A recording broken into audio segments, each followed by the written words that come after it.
Ballari Reddy versus Reddy ಗಲಾಟೆ case ಸಿಐಡಿಗೆ ವರ್ಗಾವಣೆ. ಇನ್ನು 4 ಪ್ರಕರಣ ಸಿಐಡಿಗೆ ವರ್ಗಾಯಿಸಿ ಸರ್ಕಾರ ಆದೇಶವನ್ನು ಹೊರಡಿಸಿದೆ. ಬಳ್ಳಾರಿ ರೆಡ್ಡಿ ವರ್ಸಸ್ ರೆಡ್ಡಿ ಗಲಾಟೆ ಕೇಸ್ ಈಗ ಸಿಐಡಿಗೆ ವರ್ಗಾವಣೆ ಆಗಿದೆ. 4 ಪ್ರಕರಣ ಸಿಐಡಿಗೆ ವರ್ಗಾಯಿಸಿ ಸದ್ಯಕ್ಕೆ ಸರ್ಕಾರ ಆದೇಶವನ್ನು ಹೊರಡಿಸಿದೆ. ಬ್ರೂಸ್ಪೇಟೆ ಠಾಣೆಯಲ್ಲಿ ದಾಖಲಾಗಿದ್ದ 4 ಪ್ರಕರಣ ಜನಾರ್ದನ ರೆಡ್ಡಿ ಮನೆ ಎದುರು ನಡೆದಿದ್ದ ಬ್ಯಾನರ್ ಗಲಭೆ, ಗಲಾಟೆಯ ವೇಳೆ ಕಾಂಗ್ರೆಸ್ ಕಾರ್ಯಕರ್ತ ಮೃತಪಟ್ಟಿದ್ದ, ಗನ್ಮ್ಯಾನ್ ಗುಂಡೇಟಿನಿಂದ ಮೃತಪಟ್ಟಿದ್ದ ರಾಜಶೇಖರ್. ಇನ್ನು ಗಲಾಟೆ ಸಂಬಂಧ ಒಟ್ಟು 6 ಪ್ರಕರಣಗಳು ದಾಖಲಾಗಿದ್ವು. 2 ಶಾಸಕರ ಮೇಲಿದ್ದ 4 ಪ್ರಕರಣಗಳನ್ನ ಸದ್ಯಕ್ಕೆ ಸಿಐಡಿಗೆ ವರ್ಗಾವಣೆ ಕೂಡ ಮಾಡಲಾಗಿದೆ. ಇನ್ನು ಸಿಐಡಿ ಅಧಿಕಾರಿಗಳು ತನಿಖೆಯನ್ನ ಶುರು ಮಾಡಿದ್ದಾರೆ. ಬಳ್ಳಾರಿಯಲ್ಲಿ ಯಾವ ರೀತಿ ಇದೆ ಅಂತಂದ್ರೆ ರೆಡ್ಡಿ ವರ್ಸಸ್ ರೆಡ್ಡಿ ಆಗಿದೆ. ಈ ಒಂದು ಗಲಾಟೆ ಕೇಸ್ ಅನ್ನ ಸಿಐಡಿಗೆ ವರ್ಗಾವಣೆ ಕೂಡ ಮಾಡಲಾಗಿದೆ. 4 ಪ್ರಕರಣ ಸಿಐಡಿಗೆ ವರ್ಗಾಯಿಸಿ ಸರ್ಕಾರ ಈಗ ಮಹತ್ವದ ಆದೇಶವನ್ನು ಕೂಡ ಹೊರಡಿಸಿದೆ.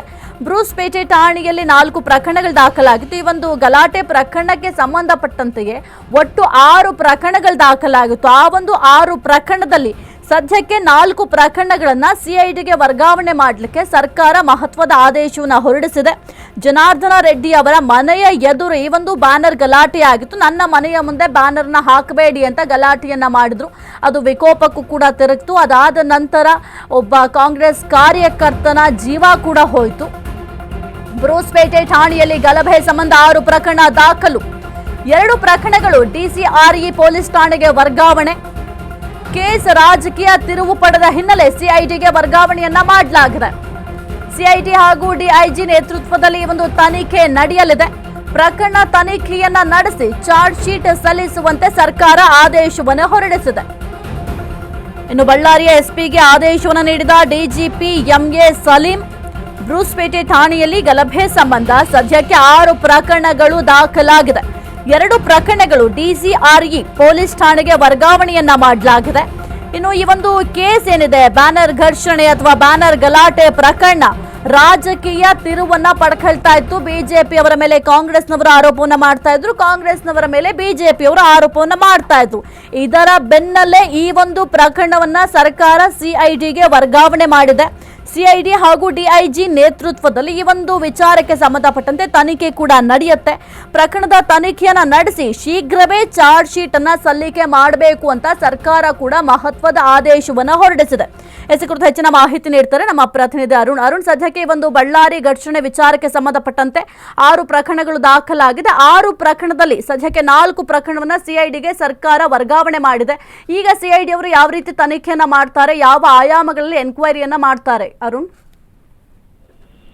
ಸಾಹಿತ್ಯ ಏನು ಬಳ್ಳಾರಿ ಗಲಾಟೆ ವಿಚಾರಕ್ಕೆ ಸಂಬಂಧಪಟ್ಟಂತೆ ಒಟ್ಟು 6 ಎಫ್ಐಆರ್ಗಳು ಏನು ಒಂದು ಬಳ್ಳಾರಿ ಪೊಲೀಸ್ ಪೇಟೆ ಪೊಲೀಸ್ ಠಾಣೆಯಲ್ಲಿ ದಾಖಲಾಗಿತ್ತು. ಈ ಒಂದು ಎಲ್ಲ ಎಫ್ಐಆರ್ ಗಳನ್ನ ಇದೀಗ ಒಂದು ಸಿಐಡಿಗೆ ವರ್ಗಾವಣೆ ಮಾಡಿರುವಂತದ್ದು. 6 ಎಫ್ಐಆರ್ಗಳಲ್ಲಿ 4 ಎಫ್ಐಆರ್ಗಳು ಸಿಐಡಿಗೆ ವರ್ಗಾವಣೆ ಆಗಿದ್ರೆ ಅದರಲ್ಲಿ ಮತ್ತೆ 2 ಪ್ರಕರಣಗಳು ಡಿಸಿಆರ್ಇಗೆ ವರ್ಗಾವಣೆ ಆಗಿರುವಂತದ್ದು. ಸೊ ಈಗ ಇಷ್ಟು ದಿನ ಏನು ಅಲ್ಲಿನ ಸ್ಥಳೀಯ ಪೊಲೀಸರು ತನಿಖೆಯನ್ನ ಮಾಡ್ತಾ ಇದ್ರು. ಇದೀಗ ಏನು ಆ ಒಂದು ಎಫ್ಐಆರ್ ಗಳನ್ನ ಇದೀಗ ಸಿಐಡಿ ಕೊಟ್ಟ ತಕ್ಷಣ ಈಗ ಸೋಮವಾರದಿಂದ ಸಿಐಡಿ ಅಧಿಕಾರಿಗಳು ಈ ಒಂದು ಪ್ರಕರಣದ ತನಿಖೆಯನ್ನ ಮಾಡ್ತಾರೆ. ಯಾಕಂದ್ರೆ ಈಗಾಗಲೇ ಪ್ರಾಥಮಿಕವಾಗಿ ಎಲ್ಲ ತನಿಖೆಯನ್ನ ಸಹ ಸ್ಥಳೀಯ ಬ್ರೂಸ್ ಪೇಟೆ ಪೊಲೀಸ್ ಠಾಣೆಯವರು ಮಾಡಿದ್ರು. ಯಾಕಂದ್ರೆ ಗಲಾಟೆ ಆದ ನಂತರ ಗಲಾಟೆಗೆ ಸಂಬಂಧಪಟ್ಟಂತೆ ಎಫ್ಐಆರ್ ಗಳಾಗಿತ್ತು. ಜನಾರ್ದನ ರೆಡ್ಡಿ ಸಹ ಒಂದು ದೂರನ್ನ ಕೊಟ್ಟಿದ್ರು. ಆನಂತರ ಇನ್ನು ಅಲ್ಲಿನ ಭರತ್ ರೆಡ್ಡಿ ಅವರು ಸಹ ದೂರನ್ನ ಕೊಟ್ಟಿದ್ರು. ಸೊ ಮತ್ತೆ SC/ST ಆಕ್ಟ್ ಅಲ್ಲಿ ಸಹ ಎಫ್ಐಆರ್ ಗಳಾಗಿತ್ತು. ಸೊ ಹೀಗಾಗಿ ಈ ಒಂದು ಬಳ್ಳಾರಿ ಗಲಭೆಗೆ ಸಂಬಂಧಪಟ್ಟಂತೆ ಒಟ್ಟು 6 ಎಫ್ಐಆರ್ ಗಳು ಏನು ಅಲ್ಲಿನ ಪೊಲೀಸ್ ಠಾಣೆಯಲ್ಲಿ ದಾಖಲಾಗಿತ್ತು. ಈಗ ಏನು ಎಲ್ಲ ಪ್ರಕರಣಗಳು ಸಿಐಡಿಗೆ 4 ಪ್ರಕರಣಗಳು ಮತ್ತೆ ಡಿಸಿಆರ್ಇಗೆ 2 ಪ್ರಕರಣಗಳು ವರ್ಗಾವಣೆ ಆಗಿರೋದ್ರಿಂದ ಆಯಾ ತನಿಖಾ ಸಂಸ್ಥೆಗಳು ಇದೀಗ